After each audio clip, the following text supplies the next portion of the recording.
प्रमाणात घालायचं. हा अगदी त्या ताकामध्ये म्हणजे अगदी मस्तपैकी अगदी अर्धा तांब्या तुम्ही पाणी घालायचं आणि त्या अर्धा तांब्या पाण्यात परत एकदा घुसळायचं की जी लोणी आहे ना आपोआप लोणी बरोबर बाजूला होतं बरोबर आणि नुसतं ताक राहतं आणि मग ते ताक दुसरं काही टाकायचं नाही ना, मीठ बीठ काही त्याच्यात काही नाही, ते फक्त निव्वळ टाक.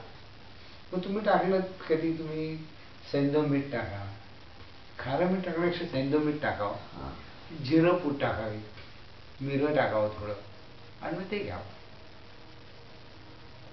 म्हणजे ते पोटाला पण चांगलं म्हणून. आणि मग असं ताक तुम्ही अक्षरशः तांब्यावर कढी करतात.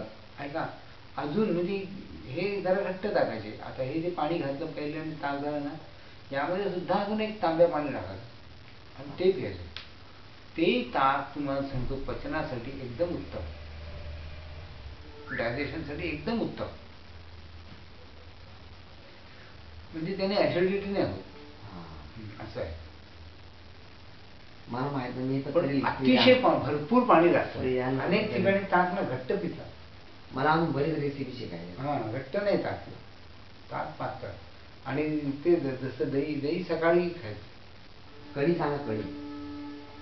कढी तुम्ही म्हणजे कढी का करतात माहितीये का, ऍक्च्युली आंबट होतं ना, जसं आंबट होत जातं ना तसं त्यामध्ये म्हणजे बॅक्टेरिया तयार व्हायला लागतात.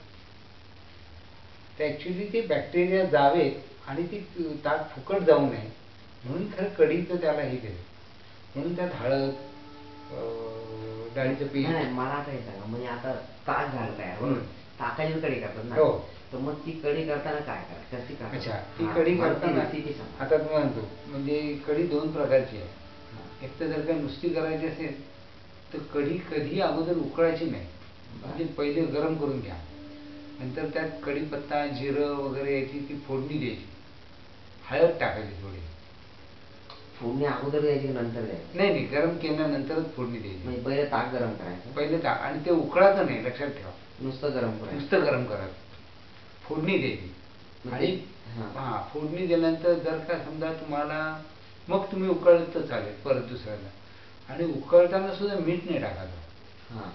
मीठ परत थंड झाले, त्याचं तापमान कमी झाल्यानंतर मीठ टाका. आणि पण त्यात तो कलर येतो हळदीमुळे. मग ते टाकायचं काय? डाळीचे पीठ टाकतात. अच्छा, किती टाकायचं? काही नाही, एवढंसं असं बेसन घेतलं ना आणि त्याच्यात हिंग, तिखट वगैरे टाकायचं, ते घोटायचं, म्हणजे ती पेस्ट झाली पाहिजे त्या. मग ते आणि उकळण्यापूर्वी ताकात मिक्स करायचं. म्हणजे उकळायला ठेवतानाच ते टाकतात. म्हणजे मिश्रण ताक, नुसतं ताक नाही गरम करायचं. नुसतं ताक नाही गरम करायचं, हे सगळं फिक्स हे करून ते करायचं. आणि पण चमच्याने ते ढवळत राहायचं, कारण नाही तर काय होतं, पीठ जातं खाली, मग ते जळतं. असंही आहे.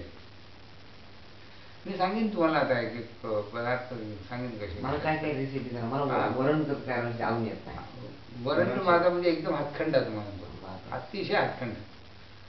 साधं वरण तुम्हाला, साधं वरण, तूप आणि भात, लोणचं, पापड, एवढ्या गोष्टी असतील ना, ते शरीराला फारच चांगलं. अहो जेवण इतकं उत्तम जातं. त्याच्यामुळे तूप मी आणत नाही, वरण करत नाही ना, पाहिजेच सूत्र जमलेलं आम्ही करतो, पण ते त्याला फारसं हे नाही. आणि आहारामध्ये तुम्ही जर काही तांबे सांगतात बघा, तुम्ही पहिले गरम भात, गरम गोड वरण, लिंबाची फोड आणि त्याच्यावर अगदी चमचाभर तूप, एवढं तुम्ही खा, तुमचं डायजेशन चांगलं होतं. म्हणजे ते खरं आपल्याला सुरुवातीला जे सांगितलंय, थोडा भात, तूप, वरण, हे जे सांगितलं त्याचं कारण आहे.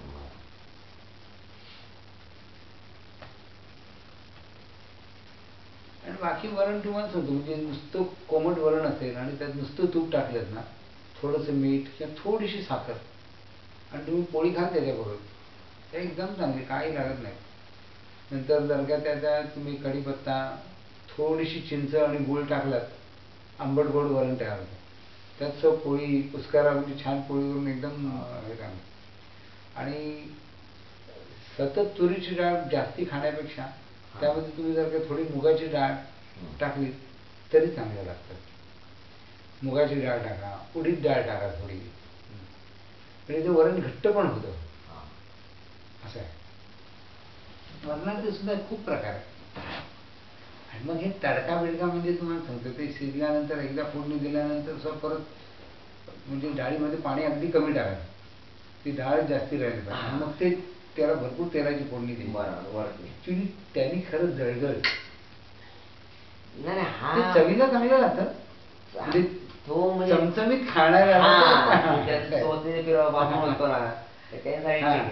ते काय म्हणजे सात्विक आहारामध्ये मोडत नाही. हा, पण तुम्ही जर का ते खा, तुम्हाला नंतर घशाशी आलंच पाहिजे. आणि सात्विक आहारामध्ये ते मोडतच नाही. नाही.